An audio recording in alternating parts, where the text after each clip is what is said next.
Can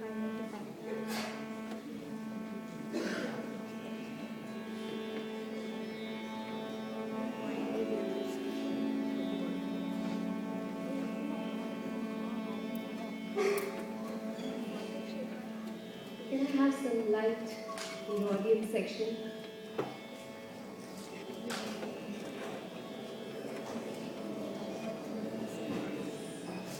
I would like to see you all. Just for a little while. Once I start singing, I don't see anything anyways.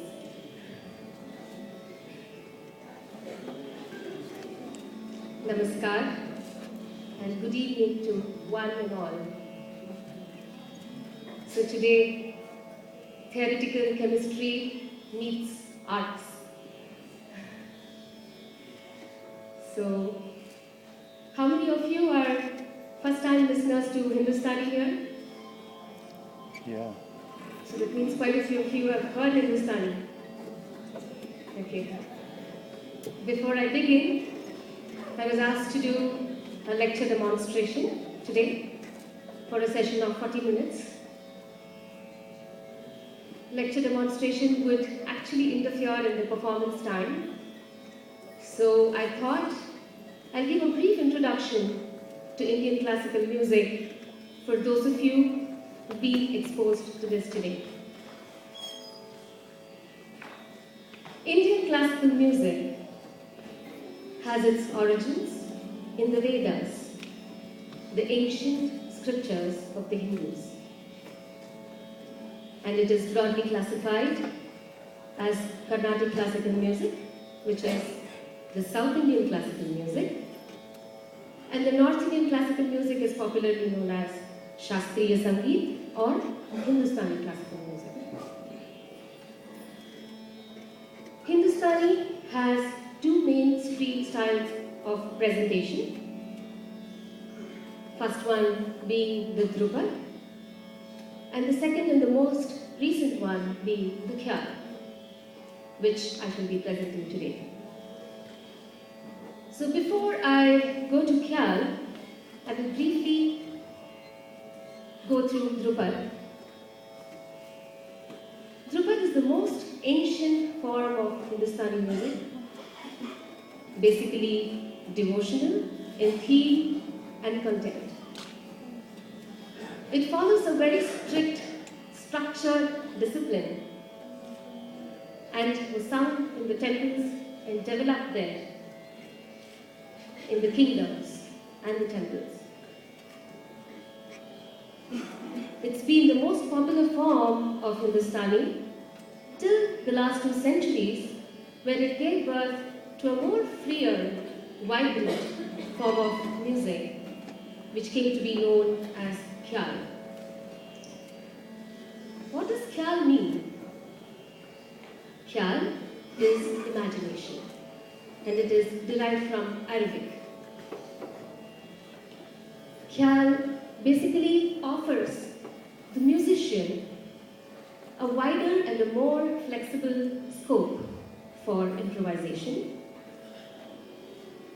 Khyal is basically lyrical compositions which evoke intense emotions, more to do with the Shringara ras, beauty, love, amor.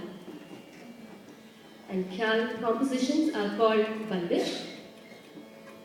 Bandish has 2 parts to it, which is the Sthai, the initial part, and then the Antara, the final or the concluding part. And both together paint the contours of the scale or the rag. Now, Khyal performances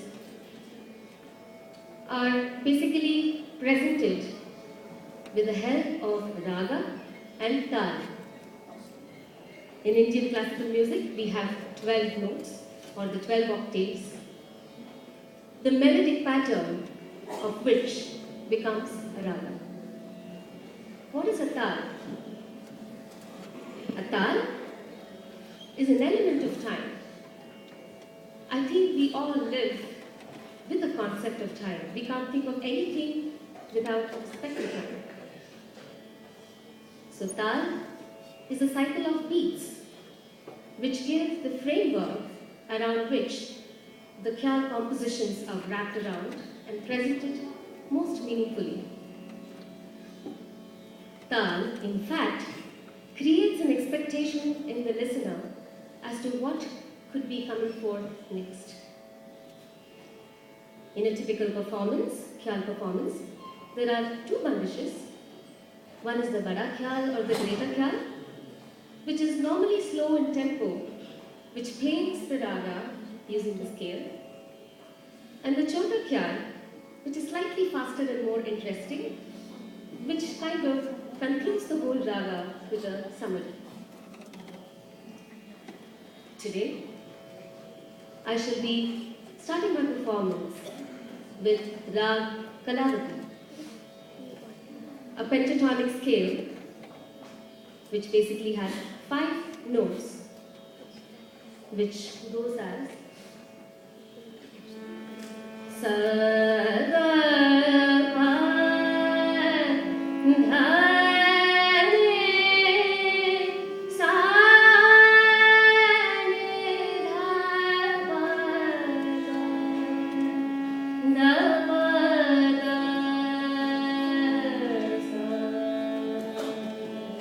So there is Sa, Ga, Pa, Dha, Ni, 5 notes.